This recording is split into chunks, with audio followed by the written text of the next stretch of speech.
name is Dr. Mika Szewska, and I'm here today to tell you about the general principle of anesthetic evaluation. It will be focused mainly on respiratory and cardiovascular system. The purpose of our preoperative evaluation is, first of all, creation of our anesthetic plan. Just getting acknowledged with the patient, getting stratified the risk of the patient, and to provide good quality of care.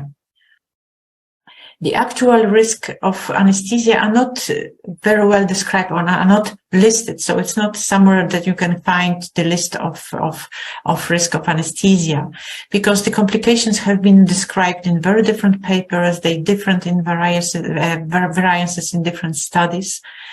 And even if you have a very firm endpoint like death, it is varying in interpretation. So it is not a very clear picture after all. The factors which determine the patient current status and the risk of anesthesia is, first of all, the past medical history, what we know or we can know about the patient, the current health problems, and the physical examination. And this is what we are asking during our pre-anesthetic evaluation. We are asking about the previous anesthetic exposure. We are asking about concomitant illnesses, medication patient takes, allergies, exposure to different allergens, or maybe occupational exposure, the family history. It all will create us the picture of the patient. Mortality attributed to anesthesia declined over years, and if you see, it is substantial decline. In 10 years, it managed to decrease 7 times, and then in the next 10 years, it wasn't maybe so substantial, but at least almost 40%.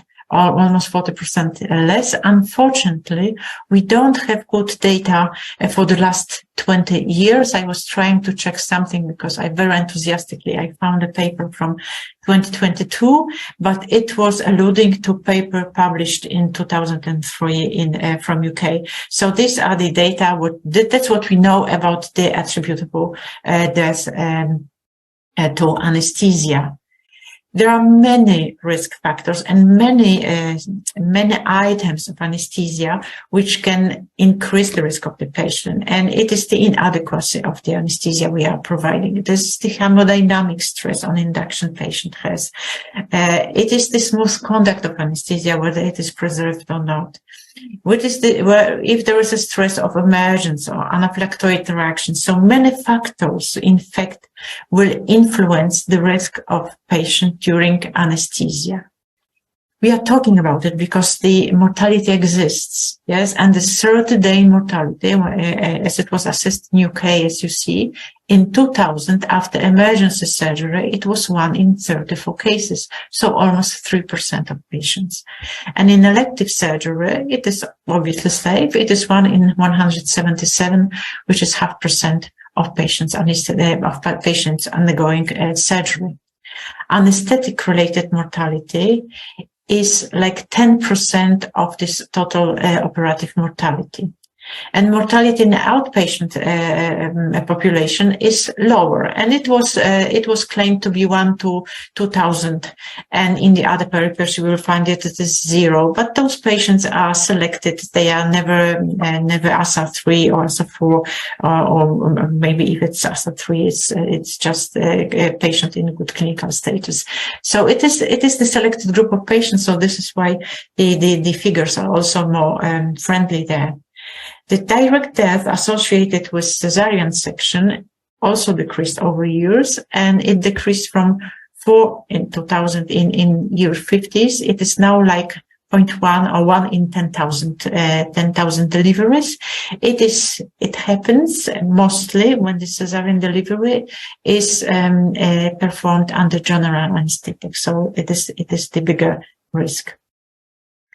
The incidence of death in ASA 1 or 2 patients is 1 to 100,000, and the range you can see, so it's from 2,500 to 185,000, and the risk increases 10 times for high-risk patients and for the emergency surgery. So we are facing it, and But even if you know it, and it happens very rare, it is extremely difficult if you have to face such a situation on your anesthetic table, because in most of the cases,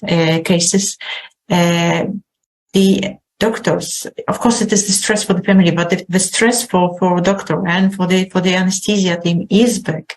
And very often those people are left without any psychological support. So it's not easy, and we have to live with it for our whole life. There are also features like demographic features and surgical features, physiological, laboratory. They all increase the likelihood of complications. And as we said in previous slide, the likelihood increases with age, and of course with severity of surgical illness, with smoking, whether it is palliative surgery, whether the patient is under cytotoxic or cortisol therapy, whether he has diabetes and how good it is controlled, what kind of surgical intervention it's going to be, whether the patient has a myocardial infarction in the past 6 months, whether there was hemorrhage which required transfusion, and laboratory data. Usually the patient is prepared for the surgery, but that's what we are checking, is mainly the function of kidneys, liver, hemoglobin, and electrolyte imbalance. We are searching for relevant clinical information, and that's what we are really looking at, is that we want to know whether the story we get from patients and the picture we see, it is enough, or whether we have to send patient to the specialist for the second opinion. And it is very nicely prepared by the European Society of Cardiologists, because they usually they deliver periodically the guidelines how to prepare cardiac patient for non-cardiac surgery. It is not so good prepared in each group. There are some investigations the patients has to be done. But what is the most important is that if we are looking at any laboratory or clinical tests, or whether we want to have additional tests done, it should be something which will interfere or which will influence our clinical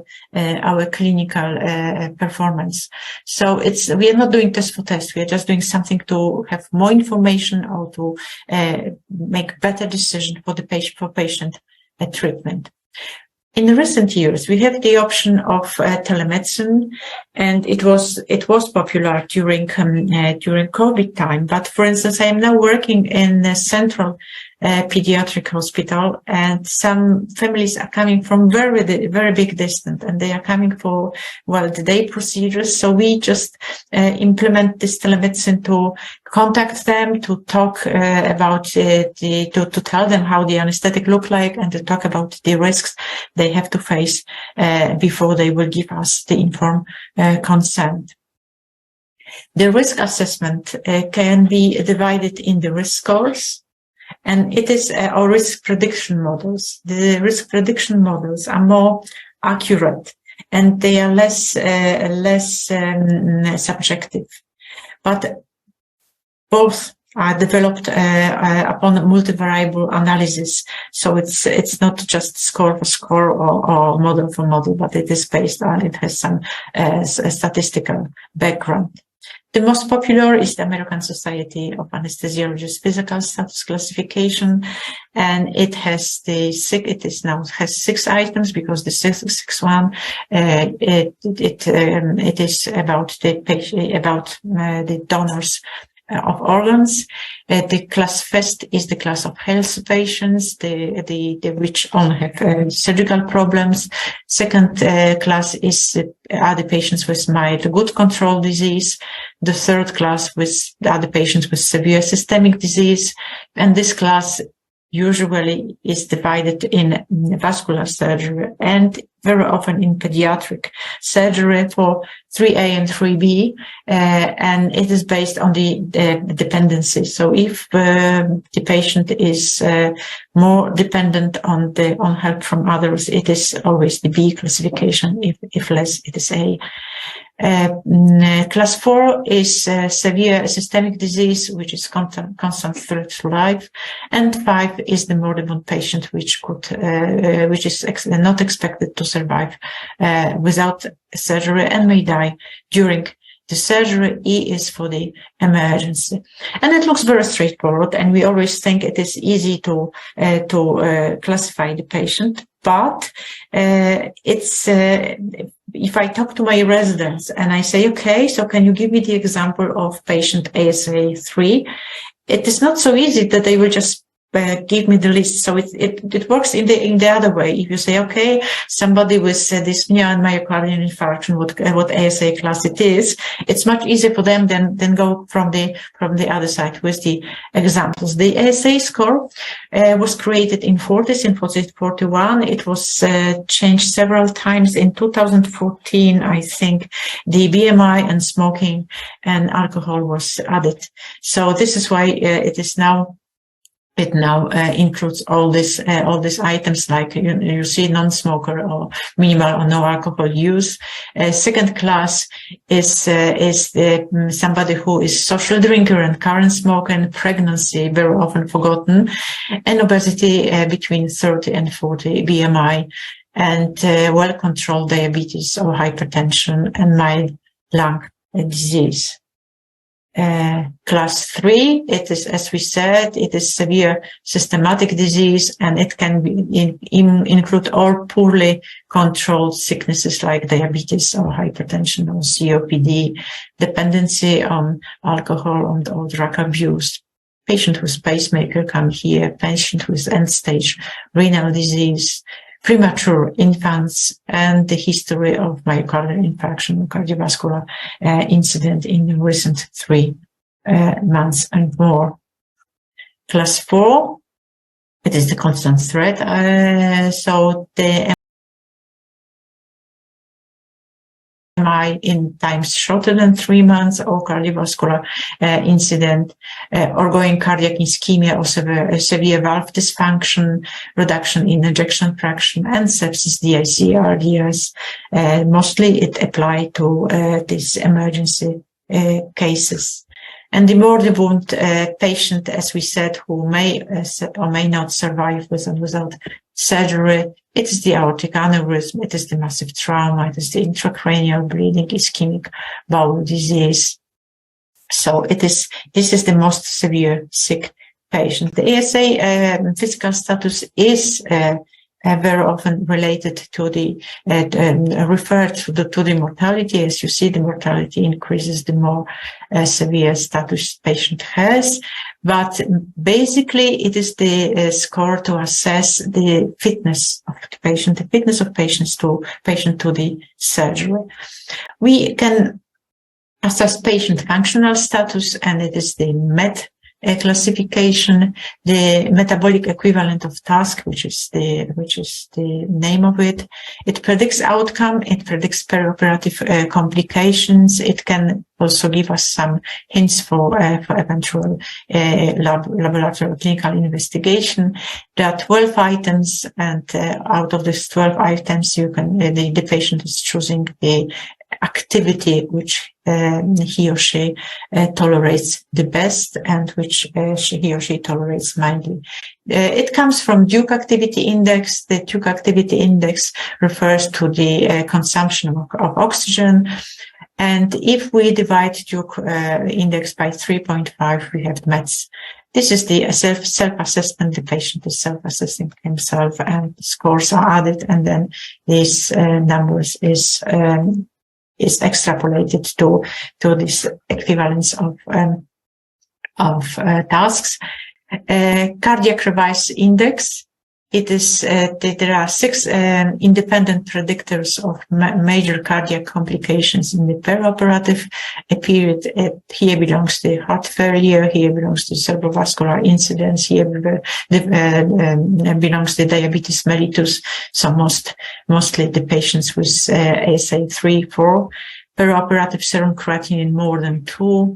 High-risk surgery like vascular surgery or peritoneal or intrathoracic, so major cavity surgery.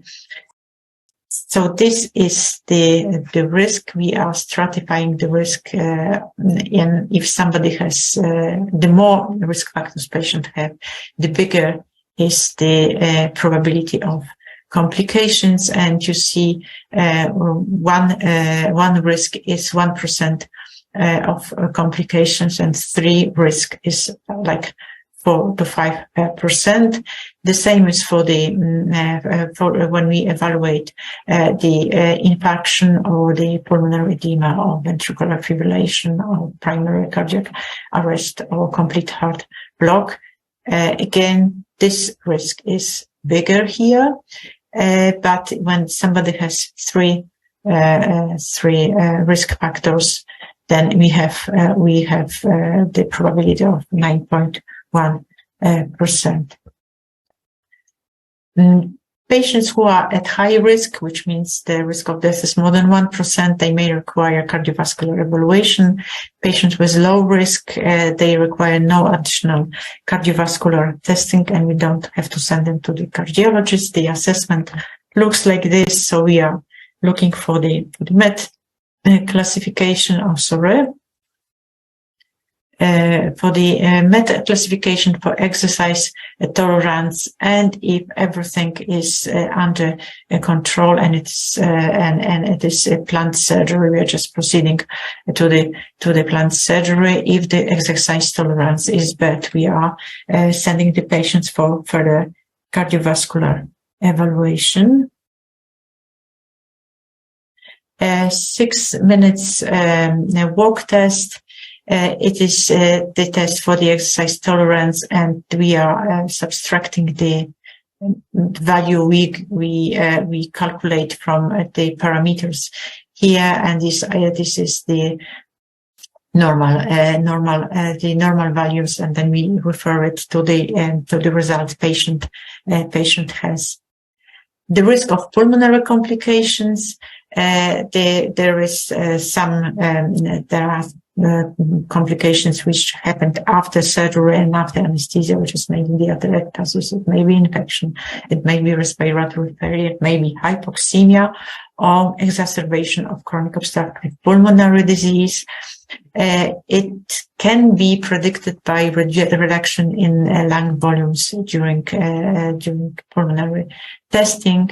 It can be the patient with diaphragmatic dysfunction. It can be decreased in tidal volume of the respiratory muscle strength. It can be residual effect of anesthetics or inhibition of coughing reflex in the patient. The risk of postoperative pulmonary complications are related to the procedure, to the duration of therapy, to the site of therapy, to type of anesthetic provided, and to the use of neuromuscular blockade. And there are some patient-related factors, and these factors include age, and COPD, smoking, obesity, obstructive sleep apnea, pulmonary hypertension, heart failure, metabolic and nutritional status of the patient. There is the Abriscat index, where we have these demographic factors.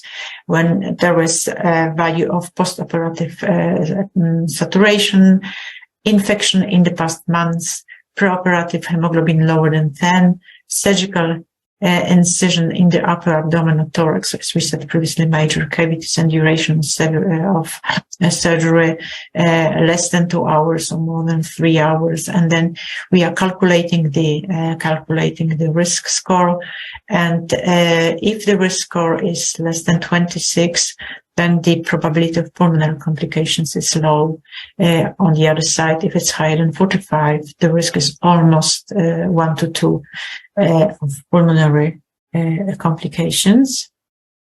POSSUM, it is the prediction model which assesses the physiological factors and operative factors, and the risk is calculated from the formula. The physiological factors include age, cardiorespiratory status, systolic blood pressure, Glasgow Coma Scale, hemoglobin concentration, serum urea, or sodium or potassium, and ECG. The operative factors is whether it is single or multiple procedure, how complex the process is, expected blood loss, contamination of the abdomen or thorax cavity, how, if it is oncological surgery, how the process is spread, and whether it is urgent emergency or not. The other things which we are obliged to assess is the difficulty in airway management. First of all, the difficulty in mask ventilation, and this risk increases when the patient is more than 45, when the patient suffers obstructive sleep apnea or is snoring, where he had previously a neck radiation or surgery or trauma to the neck, when the patient doesn't have these or have a bird, or his body mass index is more than 26. There may be difficulty laryngoscopy, where there is a history of difficulty intubation or aspiration pneumonia after intubation, or the trauma to the dental trauma or oral trauma following intubation. When there is apnea or snoring, when there is previous radiation, when there is congenital disease like Treacher Collins Down, Pierre Robin, when there is inflammatory arthritis or rheumatoid arthritis, ankylosing spondylitis or scleroderma, all this which has impact on the articles and the movement of temporomandibular joint, the obesity, and cervical spine disease or surgery previously. We examine different items like length, upper incisors, relationship of maxillary and mandibular incision during normal jaw closure, distance between incisor, visibility of uvula, like in myelopathy we do, pyromental distance, length of necks, thickness of the neck. It is important because, you know, in children, myelopathy is validated for children more than 5 years. So we need to find the other predictors to see if the intubation will be difficult or not. And the last thing is the postoperative nausea and vomiting. There are several risk factors like female sex, history of postoperative nausea and vomiting, age less than 50 years, use of opioids in the post-anesthesia care unit, use nausea and vomiting. And the more risk scores we got, the bigger is the probability. And the last, and my last slide, it is the surgery after more than 30 minutes, age more than 3 years, strabismus surgery, history of nausea and vomiting in the relatives. And again, the risk is growing according to the score patient wrote. Thank you very much for your attention.